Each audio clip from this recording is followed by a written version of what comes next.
Yo, what's good, y'all? And aloha from Oahu. This is actually day 7 of being sober in the streets of Oahu, and I wanted to come on here and just have a little time of reflection in this 1 week of sobriety.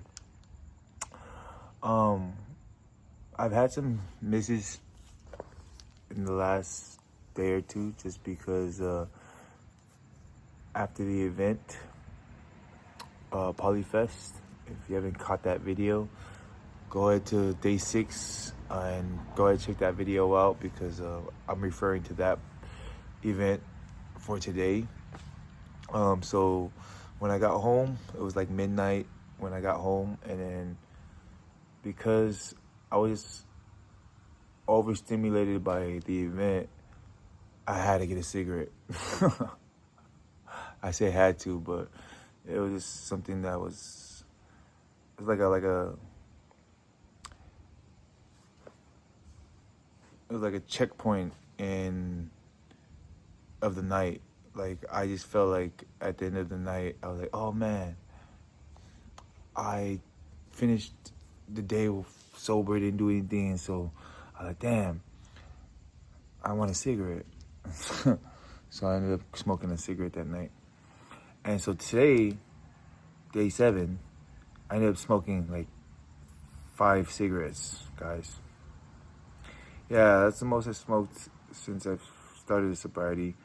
Obviously, it's not as big as alcohol and weed, but yeah, it's like one of those things that I can see why it's hard to kick. Nicotine is hard to kick. Just because it's, for one, doesn't pop up on drug tests, and 2, it's just so easily accessible out here in Waianae. Like, everybody smokes cigarettes, if not damn near vape. They smoking something. Unfortunately, the drug of choice out here that a lot of these people who are thugging it out here, it's ice. And that's what I kind of wanted to share with y'all about my vices. So yeah, I've never smoked ice. I've never smoked ice ever. Not one time, not ever. All right. I've done coke a handful of times. It's not my drug. I don't know how people get on that, because it's just irritating. But that's the most extreme drug I've taken, actually, was coke. And that was like, the last time I had that was about like 3 months ago. Yeah. Easily accessible out here, but it's not one of my drugs. Everybody, though, smokes ice out here. And I didn't experience ice out here. The very first time I experienced ice was in California. And the reason why I don't smoke ice is because the first time I experienced ice was with my niece / cousin, because she's closer in age to me. And so her nickname that she gives me is Cuddy, and a lot of her uncles and aunties, technically uncles and aunties, because she's the daughter of my first cousin who passed away, rest in peace. But yeah, the very first time I experienced ice was through her. My auntie, her grandma, rest in peace, Auntie Diamond.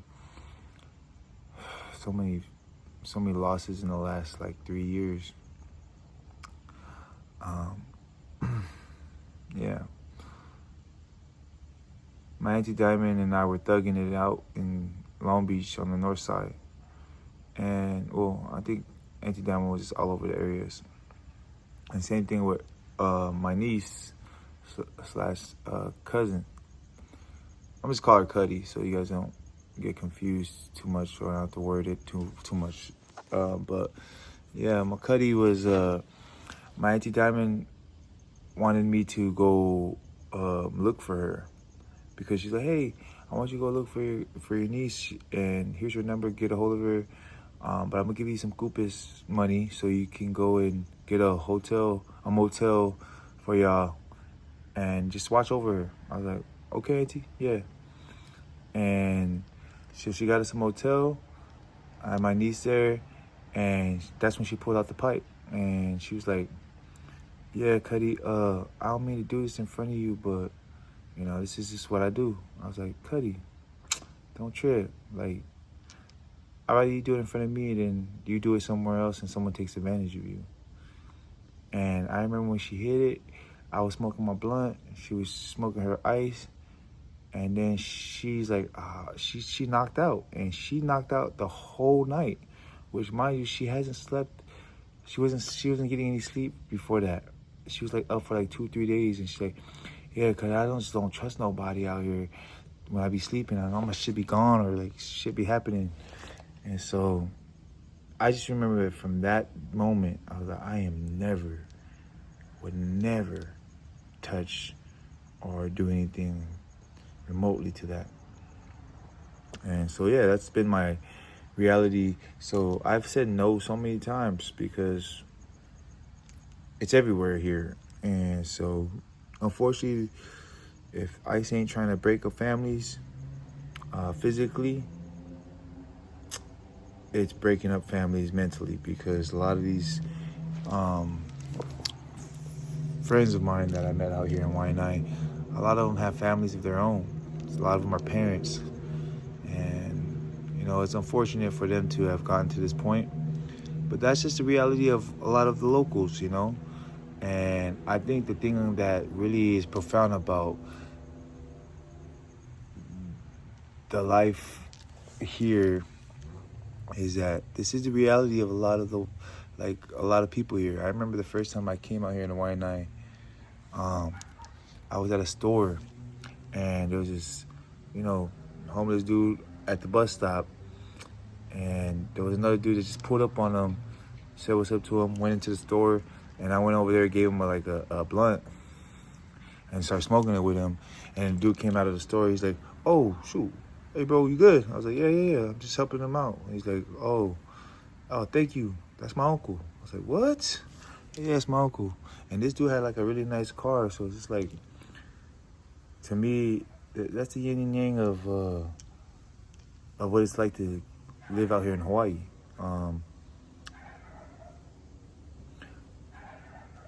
This is a cesspool, unfortunately, of drugs and just constant party town, because for one, it's a big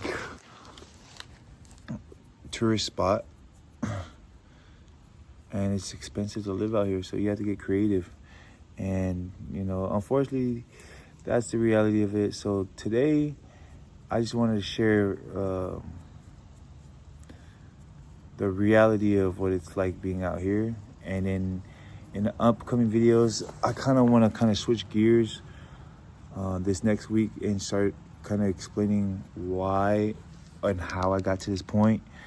And also, if there's anything that comes up with, obviously, my downfalls with my vices, I'll be transparent about it. But it's only been cigarettes in the last, like, even with no fapping. Yeah, I haven't done that since my last fall down with the DMT trip. But like I said, I'm not perfect. I'm just a work in progress. And I just want to be as transparent as I can be. I think for me, it's going to be a lot of people who are either turned away by why I'm posting this stuff, or having a lot of negative thoughts towards me when it comes to that. And I don't mind it. It's just, give me grace, because I kind of want to go through the explanation of how I got here, and there's a lot that goes with it. And I promise you, I'm not trying to miss any steps, because like I said, it's an overall domino effect of things that's happened in my life. And yeah, trying to find my way through it. I only have one kid, so for those who are on me about how my parenting is, come to this side of Oahu and just meet anybody that has a tent and ask them if they're a parent, and see the difference between me and them. I'm not trying to compare, but I'm saying is the reality is the key to being a great parent or a good parent, because in my eyes, I feel like good is a social construct of the society we live in and what they deem to be good.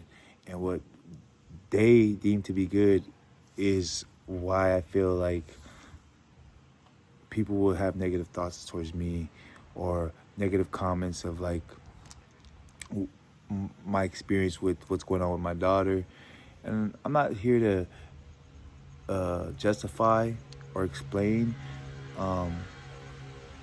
Like,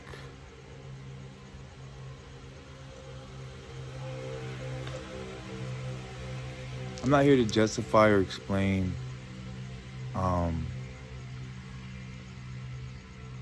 to people who have negative comments about my situation. I'm just sharing my experience, right? Just sharing it. And I don't have to share it. But the reason why I choose to share it is because this is just, for me, an opportunity for me to share my thoughts in some form instead of just writing it down. I could write it down, but the reality is I feel like a lot of people experience this in one way or another. I mean, we're at war right now, y'all. And I just can't, I mean, we're at war right now. And the movie Moana live action just came out. And I was a villager in the background of the movie, all right? And I didn't post anything about that because I just feel like in my eyes, I mean, there are more devastating things that's happening in this world than celebrating culture. For me, that should be already a given, all right? But because this is a society built off the white man and how they want to project their ways, obviously that's why we're fighting for representation. And I don't feel like that's something that should be at the forefront focus for us Polynesians is representation in entertainment. It's more like representation of what's really happening to our people in places, environments like this, because this whole community, this whole island is a onset of white colonizers' trauma. The trauma that they've placed on us since they've colonized our islands with one religion, two, the financial construct it's a failing financial system because they changed natural resources that we as humans should have the right to and created it as a commodity and put a value towards it to where we have to work for money to buy food that we can naturally grow here on the island. Or people are getting locked up and put in prison for a medicine that you can naturally grow out here on the islands, but it's illegal. Yet alcohol is perfectly legal. And you know how many families have been ruined because of alcohol? All right? Yet this system says that that's deemed worthy to be legalized and weed isn't. Yet weed has not been known to be something people can overdose off of. Not one person's overdosed off weed. I know too many people who've overdosed off alcohol, though. There's a thing called alcohol poisoning that obviously someone like The Rock, which I can get into later on, I'll just put it this way. I don't have the respect for The Rock because representation is all that he's known for. Yet when it comes to how he utilizes and exploits culture, Terramana, Zoa energy drink, all these things that are not good for our people, yet he endorses it. You know what I mean? He puts his name behind it. He wants to sell it. He makes money off of it. And does he have any organization, anything that has to do with helping heal our people, helping our people become more organized? I haven't seen it. And the only thing that I've seen him organize is things built around the movies that he makes, the things that help put him in position to be number one at this or the greatest at this. I would say if that's his goal, congratulations, you accomplished it. But is that going to help our people? So yeah, I can go more in depth with that later on, but this is just a video to show in my 1 week of being sober, just how much drugs and alcohol have impacted our people here on the island, and why it's important for me to share this experience is because there's a lot of things that I've experienced here that I've never even knew about. Don't even know where I can Google and research that is. So that's why I feel like this is a prime opportunity for me to share it in this way. So if y'all feel like I'm bullshit or this is like, I cannot fake this, y'all. I left my family because I wanted to get off grid. I wanted to go to Samoa with my daughter because my work was overcoming our relationship. Even the connections I was making with other people was overcoming our relationship, because I'm just trying to find ways to be creative and also find a community of people who accept me for me. Unfortunately, along the lines, I've fallen short of connecting with the people that I feel like understood my energy, and that's why I've had this domino effect of bad run-ins with certain people, because the number one thing I realized that has hindered my ability to connect and keep certain relationships, it's a lot of things, but I'll just sum it up in two different things mainly. Number one is communication. Communication is number one. I feel like I'm really good at communicating now because I see how much of communication is what's wrong with a lot of the people here. It's harder for people to communicate. So yeah, number one is communication, and number two, it's my delivery. So it's pretty much along the lines of the same thing. I need to learn how to communicate effectively to where I don't come off aggressive or offensive in certain ways, but I promise you it takes a lot for me to get there. But, you know, here I am still. I put myself in a position to just turtle up and not really seek out for help, because the help that I was receiving actually hurt me more. So yeah, like I said, I mean, I don't want these videos to get too long. This one's the longest one I'm gonna post because it's been a week. I'm just going over like a summary of how it's been in my 1 week sober. So I'm gonna end it here. This is unscripted. This is straight off the dome, and I think this is how I do it on a weekly basis, just because I don't want to feel like it's all scripted, right? So yeah, if you resonate with this message or you support my experience, man, please comment. And if you have negative things just to throw at me, I just want you to be aware of how you're wasting your energy, because I don't care about the negative comments. I read them, but I'm a post. You're just gonna see how I get out of this, and I truly believe I will, because everything is temporary, y'all. I could easily give up.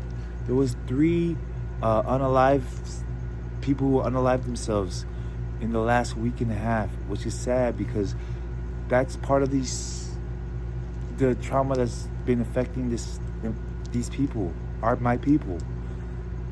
Because yeah, it was one of them was one of my good friends who I was helping with construction. It was his son hung himself.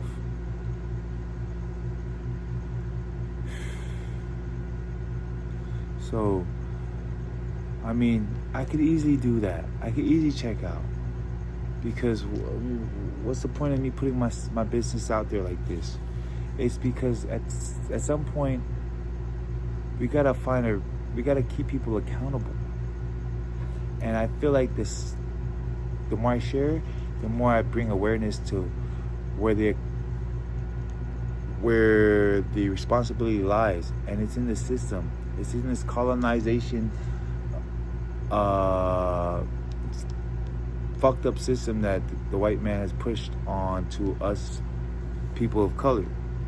And I hate that it's a thing of color, because what the fuck is up with people at this point in our life still pushing the narrative that differences like skin tone matters? I don't know, y'all. Like I said, I don't want to make this video too long, but if you made it this far, I appreciate you for real. And, just shoot it in the comments if you did make it this far, because that way I can keep a note of those people. 'Cause I kind of like always want to reciprocate some kind of love or some kind of like reciprocation of gratitude to those who really understand why I'm sharing this experience, all right? I love y'all and I appreciate y'all. And if y'all could just do me a favor and comment, like, and subscribe. Like I said, the more people who tune in to this, the more we can bring awareness to something like this, and the more we can find solutions. Hopefully find solutions. But yeah, I love y'all. I appreciate y'all. And mahalo from Hawaii.